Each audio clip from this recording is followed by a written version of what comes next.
ఈ అరాచకానికి ఏ పేరు పెట్టాలో అర్థం కాని పరిస్థితి ఉంది. అందుకే నేను అన్నా ఒక సైకో విధానం అని. మామూలు వ్యక్తులు ఈ పని మీరు ఉండేవాళ్ళు ఎవరిని అడుగుతున్నా ఇలాంటి పనులు చేసి మళ్ళీ సమర్థించుకునే మనస్తత్వం ఎవరికైనా ఉందా అని మిమ్మల్ని అడుగుతున్నా. అది దీంట్లో ప్రత్యేకత. మన పుస్తకంలో చాలా స్పష్టంగా చెప్పారు.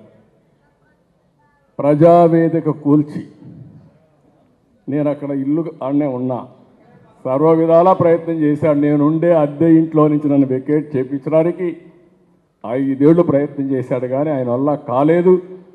కడాన పక్కనుండే ప్రజావేదిక కూల్చి ఆ డెబ్రీస్ కూడా తీయకుండా అట్లనే పెట్టి ప్రతిరోజు నేను దాన్ని చూసి బాధపడాలనే వ్యక్తిని ఏమనాలో మీరే ఆలోచించుకోవాల్సిందిగా మిమ్మల్ని కోరుతున్నా. అంటే నేను దాన్ని చూసి బాధపడాలి. నేనేమడిగాను అక్కడ పక్కన ఒక ఇది ఉంది, ప్రతిపక్ష నాయకుడిని, దాన్ని నేను వాడుకుంటాను ఇమ్మని చెప్పి ఒక లెటర్ పెట్టాను.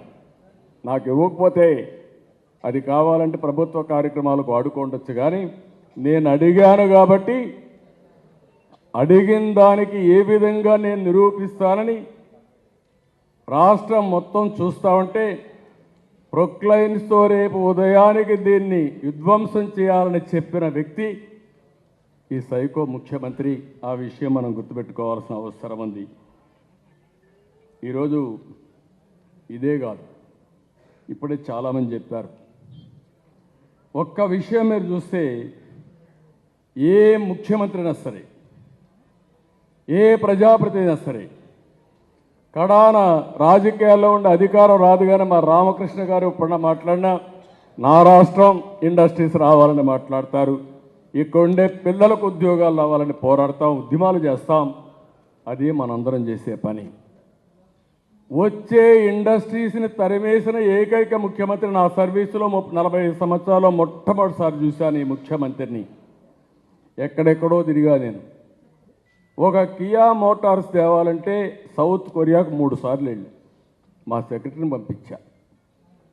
వాళ్ళందరికీ అవన్నీ చెప్పి ఏమేమి ఇస్తామో పోటీలో చెప్పిన తర్వాత వాళ్ళు వస్తే కియా మోటార్స్ పెడితే చిత్తూరు జిల్లాలోనే ఇండస్ట్రీ పెట్టాలి, నా జన్మభూమి రుణం తీర్చుకోవాలని, నా గడ్డ మీద ఇండస్ట్రీ పెట్టి నా వాళ్ళకు ఉద్యోగాలు ఇవ్వాలని అమర్ రాజా బ్యాటరీస్ అక్కడ ఇండస్ట్రీ పెడితే వేధించి అమర్ రాజా బ్యాటరీస్ తెలంగాణకు పారిపోయాడికి జగిలిగాడంటే ఎంత దుర్మార్గుడో మీరు అర్థం చేసుకోవాలి.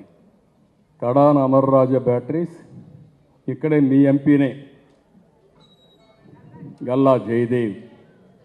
ఈ బాధ భరించలేక ఆ ఇండస్ట్రీ కూడా కాపాడుకోవాలి కాబట్టి రాముడు మారిగా రాజకీయాలకు విరామం ఇచ్చిన వ్యక్తి ఈరోజు గల్లా జయదేవ్.